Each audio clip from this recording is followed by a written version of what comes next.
সালামু আলাইকুম, কি অবস্থা সবার? আশা করি সবাই ভালো আছেন। তো সাইবার সিকিউরিটি বলেন, এথিক্যাল হ্যাকিং বলেন এবং বাগ বাউন্টি যাই বলেন না কেন, ওয়েব অ্যাপ্লিকেশন সিকিউরিটিতে ক্রস সাইট স্ক্রিপ্টিং বা এক্সএসএস একটি বহুল পরিচিত একটা ভুলনারেবিলিটি, অনেকের প্রিয় একটা বাগ এটা। তো আজকে আমরা সেই বাগ সম্পর্কে বিস্তারিত জানবো। এটা কি, কি কি কারণে এটা একটা ওয়েবসাইটে থাকতে পারে, ঠিক আছে, এটা ওয়েবসাইটের কি কি ক্ষতি করতে পারে, ঠিক আছে, কেন করতে পারে, এগুলা। তো আজকে আমরা এই এক্সএসএস সম্পর্কে যে বিষয়গুলো দেখব সেগুলো হলো এটার ডেফিনিশন বা সংজ্ঞা কি, এক্সেসের কারণে ইম্প্যাক্টটা কি হয় একটা ওয়েব অ্যাপ্লিকেশনে, এবং এই ইম্প্যাক্টটা হওয়ার রিজনটা কি, এবং এক্সেসের কয়টা টাইপ আছে, এর টাইপ নিয়ে আজকে আমরা বিস্তারিত আলোচনা করার চেষ্টা করব।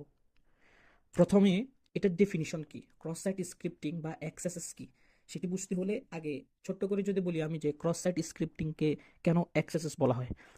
ক্রসের CROSS সেটাকে এক্স হিসাবে ক্রস চিন্তা করা হয়, যেহেতু এক্স দেখছে ক্রসের মতো, আর সাইটের এস, স্ক্রিপ্টিং এর এস, তাহলে ক্রসের জন্য এক্স, তারপরে যে হচ্ছে ওই সাইট, আর স্ক্রিপ্টিং এর জন্য এস, তাহলে এটি দাঁড়ায় এক্সএসএস। ঠিক আছে, তো এটার ডেফিনিশন হলো এক্সএসএস এমন একটি নিরাপত্তা সমস্যা বা ওয়েবসাইট সিকিউরিটি ভুলনারেবিলিটি বা বাগ যাই বলেন না কেন, যেখানে হ্যাকার অথবা অ্যাটাকার একটি ওয়েবসাইটে ম্যালিশিয়াস কোড অথবা স্ক্রিপ্ট, বিশেষ করে যার বা স্ক্রিপ্টের বিভিন্ন স্ক্রিপ্ট রান করে, ঠিক আছে, ইনপুট হিসেবে দেয়, ঠিক আছে, যা অন্য ব্যবহারকারীর অনেক ধরনের ক্ষতি করতে পারে। ঠিক আছে, এটা একটি ক্লায়েন্ট সাইড ভুলনারেবিলিটি, যেটির কারণে একটা ক্লায়েন্টেরও যেমন ক্ষতি হতে পারে, তারপরে যে ওই ওয়েব অ্যাপ্লিকেশনেরও অনেক ক্ষতি হতে পারে।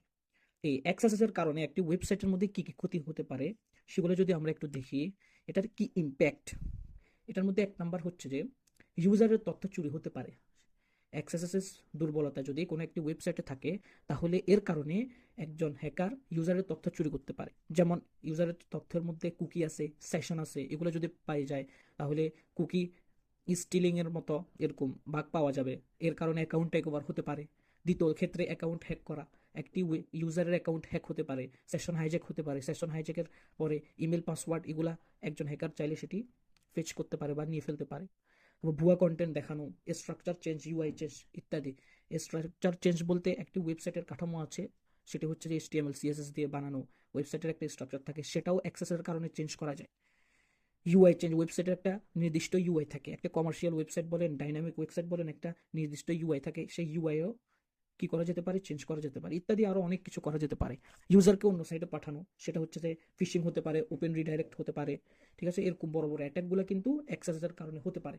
তাহলে এক্সেসেস একটি কি, একটি ডেঞ্জারাস একটা ভাগ একটি ওয়েব অ্যাপ্লিকেশনের জন্য। এর পরবর্তীতে যদি আমরা দেখি যে এই এক্সেসেস অ্যাটাকের রিজনটা কি, কোন কারণে একটি ওয়েবসাইটের মধ্যে এক্সেসেসটা পাওয়া যায়, সেটার এক নাম্বার হচ্ছে ইনপুট ভ্যালিডেশনটা না থাকা। ঠিক আছে, ইনপুট ভ্যালিডেশন বলতে একটি ইউজার ওয়েবসাইটের বিভিন্ন জায়গায় ইনপুট দিতে পারে, যেমন সার্চ বারে দিতে পারে, তারপর ইমেল ফিল্ডে দিতে পারে, লগ ইনের ক্ষেত্রে দিতে পারে, সার্চের ক্ষেত্রে দিতে পারতেছে, সাইন আপের ক্ষেত্রে দিতে পারতেছে। ঠিক আছে, অনেক জায়গায় কিন্তু একজন ইউজার ইনপুট দিতে পারে। এই ইনপুটগুলো যদি ব্ল্যাক লিস্টিং অথবা হোয়াইট লিস্টিং করা না থাকে, ব্ল্যাক লিস্টিং মানে হচ্ছে যে কিছু স্পেসিফিক কিওয়ার্ড যদি কোনো ইউজার সার্চ দেয়, তাহলে সাথে সাথে এগুলোকে কি করে দিবে, ব্লক করে দিবে, সেটা হচ্ছে ব্ল্যাক লিস্টিং।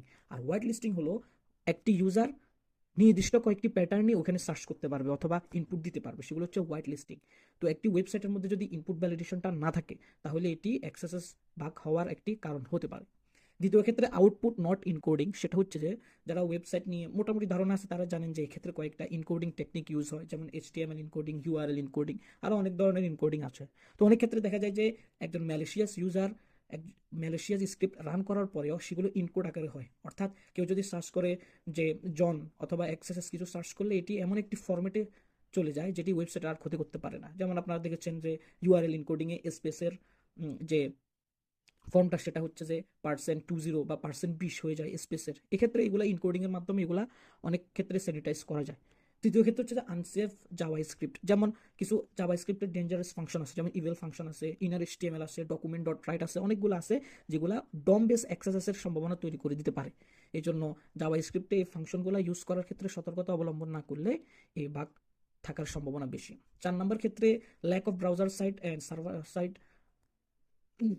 সিকিউরিটি, সেটা হচ্ছে যে ব্রাউজার এবং সার্ভারের মধ্যে কিছু কয়েকটি বিল্ট ইন সিকিউরিটি ফিচার আছে, যেমন CSP, কন্টেন্ট সিকিউরিটি পলিসি, সেটি হচ্ছে ব্রাউজারের একটি বিল্ট ইন সিকিউরিটি একটি পলিসি। সেটি থাকলে অনেক ক্ষেত্রে অ্যাক্সেসেস স্যানিটাইজ করা যায়। এবং ওয়েব অ্যাপ্লিকেশন ফায়ারওয়াল, ভালো মানের ফায়ারওয়াল আমরা জানি, যেমন ক্লাউড ফ্লেয়ার, ভালো মানের ফায়ারওয়াল ইউজ করলেও অনেক ক্ষেত্রে এই এক্সেসের সম্ভাবনা অনেক ক্ষেত্রে কমে আসে। তো এই বিভিন্ন রিজনের কারণে মূলত একটি ওয়েব অ্যাপ্লিকেশন এক্সেস পাওয়ার সম্ভাবনা থাকতে পারে। এর পরবর্তীতে আমরা যদি দেখি যে এক্সেসের টাইপ, মোস্ট ইম্পর্টেন্ট একটা টপিক, সেটা হচ্ছে যে এক্সেসেস কয় প্রকার। ঠিক আছে, তো এক্সেসেস মূলত 4 প্রকার। যেমন 1 নাম্বার রিফ্লেক্টেড এক্সেসেস, স্টোরড এক্সেসেস, ডম এক্সেসেস, ব্লাইন্ড এক্সেসেস। রিফ্লেক্টেড অ্যাক্সেসটা হলো যে একটি ইউজারের ইনপুট যদি ওয়েবসাইটের কোনো জায়গায় রিফ্লেক্ট করে, আপনি সার্চ করলেন যে অ্যাক্সেসেস, সেটি যদি একটি ওয়েবসাইটের যে কোনো জায়গায় হতে পারে, ওই পেজে হতে পারে বা লিঙ্কে হতে পারে, অথবা যে ওয়েবসাইটের সোর্স কোড আছে সেটিতে যদি রিফ্লেক্ট করে, তাহলে এটিও একটি অ্যাক্সেসের সম্ভাবনা তৈরি হতে পারে। দ্বিতীয় ক্ষেত্রে স্টোর অ্যাক্সেসেস, সেটি হচ্ছে যে ইনপুটের কোনো একটি ইনপুট, ইউজারের কোনো একটি ইনপুট যদি ওয়েবসাইটে স্টোর করা হয়, যেমন কেউ একজন কমেন্ট করতে পারে অথবা রিভিউ দিতে পারে, তারপরে ফার্স্ট নেম লাস্ট নেম এগুলো কিন্তু ডাটাবেজে স্টোর হয়। ঠিক আছে, তো এই স্টোরিং এর ক্ষেত্রেও অ্যাক্সেসের সম্ভাবনা যদি ফিল্টার না করা থাকে, স্যানিটাইজেশন ভ্যালিডেশন না থাকে, তাহলে এটিও একটি স্টোর অ্যাক্সেসের সম্ভাবনা তৈরি করে। তৃতীয় নাম্বার সেটা হচ্ছে যে ডম অ্যাক্সেসেস। ডম এর ফুল ফর্ম হচ্ছে ডকুমেন্ট অবজেক্ট মডেল। যদি সিম্পল ভাষায় বলি তাহলে হচ্ছে যে এইচটিএমএল কে জাভা স্ক্রিপ্ট দ্বারা কন্ট্রোল করার একটা সিস্টেমই হচ্ছে যে ডম। জাভা স্ক্রিপ্ট পুরো এইচটিএমএল কে একটা ডকুমেন্ট হিসেবে চিন্তা করে, অর্থাৎ একটি ট্রি হিসেবে চিন্তা করে। এই চিন্তা করার মাধ্যমে জাভা স্ক্রিপ্ট দ্বারা এইচটিএমএল কে চেঞ্জ করা যেতে পারে। এইচটিএমএল যে কোনো কিছু জাভা স্ক্রিপ্ট দ্বারা চেঞ্জ করার প্রক্রিয়াটাই হচ্ছে সিম্পলি ভাবে ডম। ঠিক আছে, এই ডম এক্সেসেস এটি তৈরি হতে পারে যখন ডেঞ্জারাস ফাংশন, আমরা ইতিপূর্বে দেখেছি evil function, inner dot HTML, document dot right, document dot link. ঠিক আছে, এরকম কিছু ডেঞ্জারাস ফাংশন আছে, সেগুলোর কারণে কিন্তু ডম অ্যাক্সেসের সম্ভাবনা অনেক ক্ষেত্রে বেড়ে যায়। 4 নাম্বার হচ্ছে যে ব্লাইন্ড অ্যাক্সেসেস। ব্লাইন্ড অ্যাক্সেসেস বলতে অনেকগুলো আপনারা ওয়েবসাইটে vulnerability পড়বেন, সেখানে টাইপ থাকবে যে একটা ব্লাইন্ড। ব্লাইন্ডের ক্ষেত্রে হয় কি যে আপনি অ্যাটাক তো পারফর্ম করছেন, কিন্তু সেটির কোনো কি সেটি দেখা যাচ্ছে না, পারফর্ম হচ্ছে কিন্তু আপনি কোনো রেজাল্ট পাচ্ছেন না। সেক্ষেত্রে সেটাও কি হতে পারে, যেহেতু দেখতে পাচ্ছেন না, সেহেতু এটাকে অন্ধ অ্যাক্সেস বা ব্লাইন্ড অ্যাক্সেস বলতে পারেন। তো এই হলো যে অ্যাক্সেসের মোটামুটি একটি টাইপ। তো এর পরবর্তীতে ভিডিও বেশি লম্বা করবো না, আমরা নেক্সট ভিডিওতে একটা একটা করে reflected accesses, stored accesses, dum accesses, blind accesses in ডিটেলসে পড়াশোনা করবো। রিফ্লেক্ট অ্যাক্সেসেস আপনি একটি ওয়েবসাইটের শুরু থেকে শেষ পর্যন্ত কিভাবে খুঁজবেন, কোথায় থাকতে পারে, কি কি টেস্ট করতে হবে, কিভাবে করতে হবে, কোন কোন পেলোড ইউজ করতে হবে। আবার অনেক ক্ষেত্রে আমরা দেখা যায় যে পেলোড ইউজ করলে ফায়ারওয়াল এটাকে ব্লক করে দিচ্ছে, তো কিভাবে এটাকে বাইপাস করতে হবে, সিএসপি বাইপাস আছে, ওয়াফ বাইপাস আছে, সেগুলো আমরা একটা একটা প্রতিটা পার্টিকুলার ভিডিও টপিকের জন্য আমরা আলাদা আলাদা ভিডিও বানাবো।